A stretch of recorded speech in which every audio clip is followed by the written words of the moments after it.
We're back. This time we're taking a look at the Kreechta, the Ferengi Decorum class ship, and we'll get right in and take a look. There's your Decorum dial, same as the ones we've had previously. There's our Decorum class. Not the most maneuverable thing in the world, but respectable for the size ship it is. Lacking those one tight turns, and tops out at a 4 forward. Now we have the name Kreechta. It's unique. 3 attack, 1 agility, 4 hull, 3 shield. 2 tech upgrades, a weapon upgrade, a crew upgrade for 22 points. And we have evasive, target lock, and scan.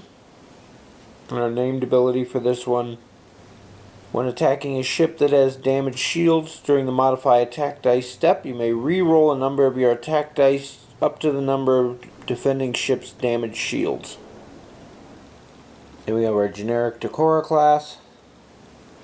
You lose 1 shield and 1 tech upgrade, and of course the name ability for 20 points.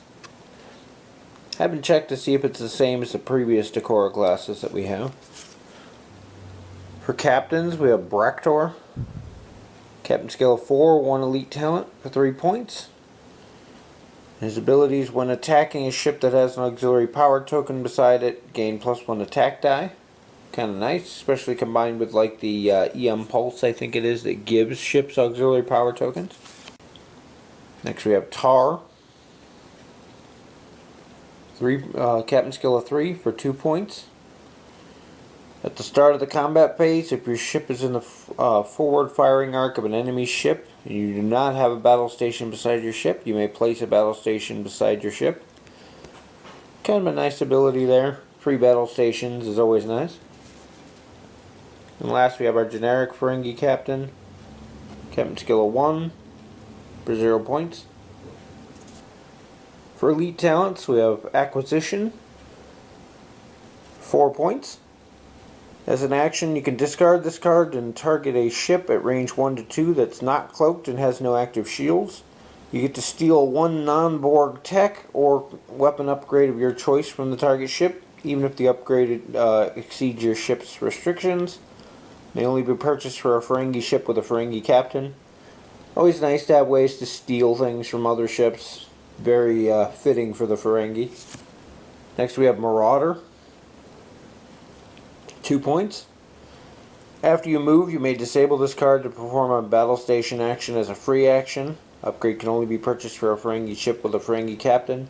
Again, another way to get battle stations. The ship itself doesn't have it, so having this as a disable to get it as a free action, still leaving you open to do another free action, is kind of an interesting combo there. For crew upgrades, we have Tactical Officer for 4 points. I think it's his job to tell them when it's profitable to run away. At the end of the activation phase, if you're in the forward firing arc of an enemy ship, you may discard this card to immediately perform a 3 or 4 straight maneuver. Cannot attack the round you use this ability. No ship can be equipped with more than 1 tactical officer. So basically his job is to run away. I could see him being useful in situations where you pulled in, you use the EM Pulse, and then you use him to get out of range so your other ships can take advantage of it. The fact that you can't attack kind of sucks, but if you're not in arc, which you have to be in order to use the EM Pulse, then definitely can see where you'd be useful. For weapon upgrades, we have photon torpedoes, 5 points, attack of 5, range 2 to 3. Spend your target lock and disable this card to perform the action. You can convert a battle station into a crit and can be fired from your front or rear arc. Just the basic standard photon torpedoes there. Getting a little more useful with some of the other upgrades that are out there, but I still think torpedoes are a little underpowered for what they do. Next we have missile launchers for 3 points. 2 attack, range 1 to 2. Disable this card to perform the attack. You make 2 attacks against ship or ships in your forward firing arc. Roll a separate attack dice for each of these attacks. Any criticals that would damage opponent's shields or inflict criticals on the hull instead. Basically because the missiles go right through the shields. Kind of a nice ability. The prize version of the Ferengi ship came with these a while back. There was a lot of builds that kind of tried to make interesting use of them. Definitely work well in combination with some other stuff that can boost up the number of dice. Interesting card for 3 points. Gets a disabled, doesn't require a target lock, so that's probably what may get it used. Multiple attacks are always good against things like fighters as well. For tech upgrades, we have Ferengi Probe, 4 points. If there is a scan token beside your ship, you may disable this card to double your range combat bonuses. This upgrade can only be purchased for a Ferengi ship, and no ship can be equipped with more than one. Comes with a reminder token. Range combat bonuses are doubled for use with the probe. Basically, if you're at range 1, you're going to get the +2 attack dice when you're attacking someone. And if they're shooting at you and they're at range 3, you're going to get +2 defense dice, which is nice. Next, we have Maximum Shields, 4 points.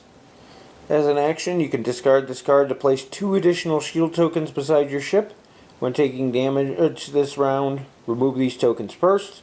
You cannot attack this round. If either or both of these tokens are unused, discard them during the end phase. Interesting ability, boosts the ship up to a 5 shield, I think it is, which is kind of nice. The fact that it's not restricted to a Ferengi ship like some of the others, I can see this being useful on some of the other ships out there. Definitely has some cross-faction possibilities. 4 points, you're paying for basically the extra 2 shield tokens. The downside is that it takes your action, which is kind of a major drawback, but definitely useful in certain situations on various ships. And last we have the EM Pulse for 4 points.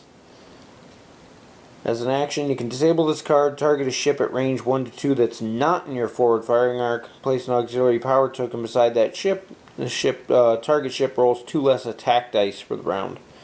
And there's a reminder token for the EM Pulse. With the target ships at -2 attack. This is the same card that we got with the prize ship from the Dominion War. Definitely has its uses. I saw a lot of people making interesting combos where they could use this to drive a enemy ship right off the table. You get a ship that's too close to the edge that pull the red maneuver, you throw this on them, you get to choose their maneuver and you just fly them off the table. Definitely has its uses. Lots of possibilities here. The fact that they have to be outside of your arc kind of hurts it, but then it plays in with like the Ferengi tactical officer who lets you make that extra maneuver. In this case, you might be in their fire arc, but they'd be outside of yours because you were using this, which means you can't shoot back, so you use him to get yourself out of range. Interesting little combo. For the rest of the expansion, you have the 5 shields here. 3 are for the ship, 2 are for the maximum shield upgrade. You have your scan, evasive, and battle station tokens. Your critical and auxiliary tokens, a couple disable tokens for various upgrades. And target lock U2 this time. The mission for this time around is War Games. It's based on the episode where the Enterprise-D was facing off against a older ship captained by Riker and a handful of the crew. And they got attacked by a Ferengi marauder in the meantime. Some interesting special rules for it. Battle simulation and readying your weapons, because the weapons were actually set in practice mode so they could do their little training scenario. And then your winning objectives. Interesting to see how that one plays out. The ship itself, the same one we got for Box Marauder, and I think it was the same as the other one. I can't remember if the original one had the Ferengi logos on the wings. I have to check that. But anyway, yeah, it's the same as the other ones.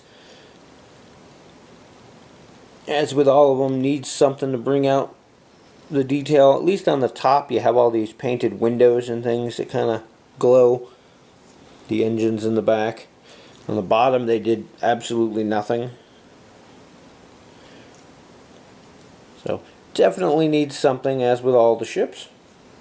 Then we have our Kreechta base, 90-degree front arc, no rear arc on these.